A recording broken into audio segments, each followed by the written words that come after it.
फरमाते अगर तुझसे पूछा जाए ना कि तुझे अल्लाह से मोहब्बत है तो जवाब ना देना बल्कि खामोश ही रहना। ये देखो ये तकवे वाले लोग हैं। आपने फरमाया अगर तुझे पूछा जाए ना कि तुझे अल्लाह और अल्लाह के रसूल से मोहब्बत है कि नहीं है तो खामोश ही रहना। अर्ज की हुजूर क्यों खामोश क्यों रहूं, जवाब क्यों ना दूं?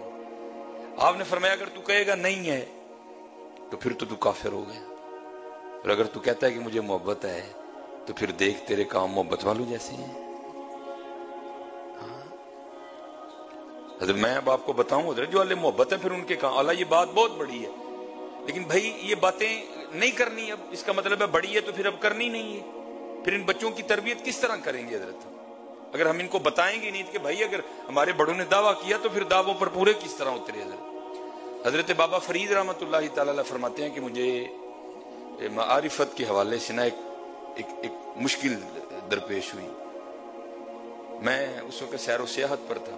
फरमाते एक इलाके में गया तो पता चला कि वहां एक बुजुर्ग रहते हैं पहाड़ की चोटी पे। कहते बड़ा मैंने नाम सुना। आप फरमाते मैं उनकी जियारत के लिए गया।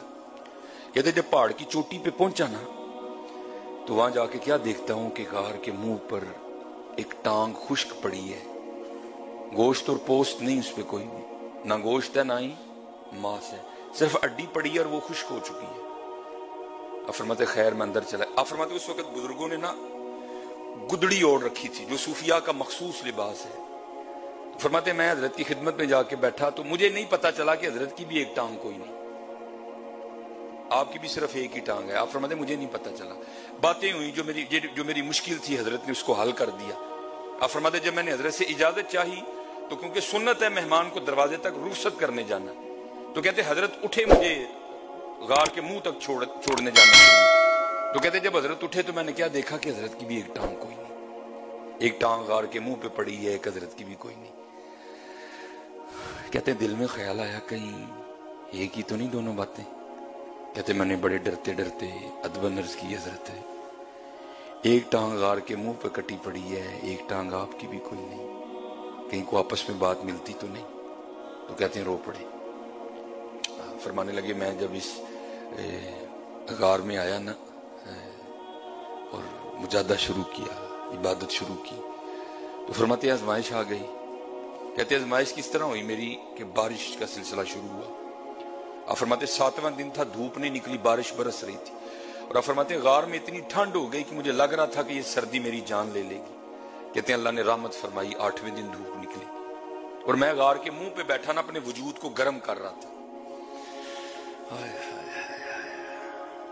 कहते हैं इम्तिहान इस तरह हुआ कि मेरे पास से एक बड़ी हसीनो जमील औरत गुजरी और मेरी नजर उसके चेहरे पे पड़ी। बस वो एक ही नजर असर कर गई। शहवत का शैतान का इस तरह गलबा हुआ कि माती मारी गई। इस पहाड़ की बुलंदी पर तो औरत का आना नामुमकिन है, आ ही नहीं सकती, तो ये औरत कहां से आ गई। लेकिन बस निगाह पड़ गई इधर। अब फरमाते हैं इतना शहवत ने गलबा किया कि मेरा जी चाहा कि मैं इसके पीछे जाऊं और जाके ना इसको फिर देखूं। कहते बस मैं उठा और उसकी जानिब जाने के लिए ना मैंने गार में सबसे पहले दायां पांव बाहर निकाला। कहते बस पांव का निकालना था तो गैब से आवाज आई, वाह भाई वाह है इश्क दे दावे साडे नाल ते जांदे गैरां पिछे। अल्लाह इश्क दे दावे साडे नाल ते जांदे गैरां पिछे। फरमाते ये दाया कदम ही था जो सबसे पहले गैर की जानिब बढ़ा था, मैंने अपने हाथों से ही काट दिया। तो हजरत फुदैल बिन अयाज ने क्या फरमाया, ये तकवा है हजरत उन लोगों का।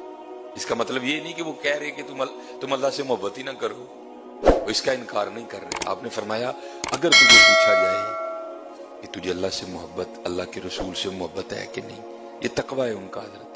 तो फरमाया खामोश रहना। अर्ज की हुजूर वो क्यों? फरमाया अगर तू कहेगा कि नहीं तो काफिर हो जाएगा, और अगर कहेगा कि हाँ तो फिर बता क्या तेरे काम मोहब्बत वालों जैसे हैं। इसलिए मेरे दोस्तों आज जरूरत है